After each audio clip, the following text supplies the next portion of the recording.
ভাবনা থেকে এটা করেছিলেন? মানুষের জীবনযাত্রা বড্ড মেকানিক্যাল হয়ে গেছে। হ্যাঁ, আমি এটাই বলতে চেয়েছি, টেকনোলজি যতই আপডেটেড হোক না কেন, ইমোশনের কিন্তু একটা ভ্যালু আছে যেটা আমরা হারিয়ে ফেলছি। আমাদের পারস্পরিক ভালোবাসা, সহমর্মিতা। আমি একদিন খেতে গেছিলাম একটা রেস্টুরেন্টে, তো সেখানে দেখলাম উইকেন্ডে বাবা মা তাদের 2 বাচ্চা তারা একসাথে রেস্টুরেন্টে ডিনার করতে এসেছে। কিন্তু ফর্চুনেটলি আনফর্চুনেটলি প্রত্যেকে তাদের পার্সোনাল মোবাইল নিয়ে রয়েছে। কি করে তারা একসাথে টাইম স্পেন্ড করেছে বা কি করতে এসেছে এটা আমার মাথায় ঢুকলো না।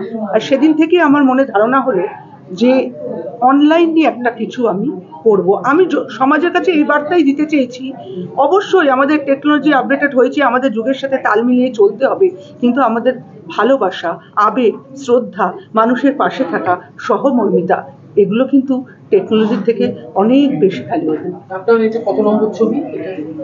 আমার পরিচালনা এটা 3 নম্বর ছবি। কত মিনিটের এই ছবিটা?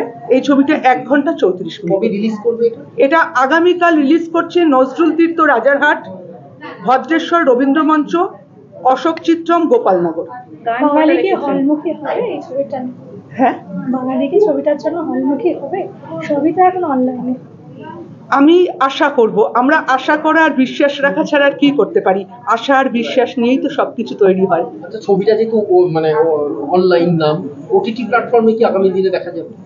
এরকম একটা সম্ভাবনা রয়েছে, তবে ভবিষ্যৎ বা সময়ই কথা বলবে। গান কটা রেখেছেন? গান 4টে রয়েছে। গান মানে গানটা সম্পর্কে একটু বলুন। কে মানে তথাগত গেয়েছি একটা গান আমার নিজের লেখা, বর্তমান যুগের পরিপ্রেক্ষিতে, সেইটা গেয়েছে তথাগত সেনগুপ্ত। আর রবীন্দ্রসঙ্গীত গেয়েছে অহনা ঘোষ আর অভিজিৎ দত্ত। কি বলবেন দর্শকদের? দর্শকদের একটাই কথা বলবো যে এন্ড অফ দ্য ডে আমরা কিন্তু অনলাইনের থেকে অফলাইনটাকেই মনে মনে কামনা করি, হয়তো পাই না, চাই কিন্তু পাই না।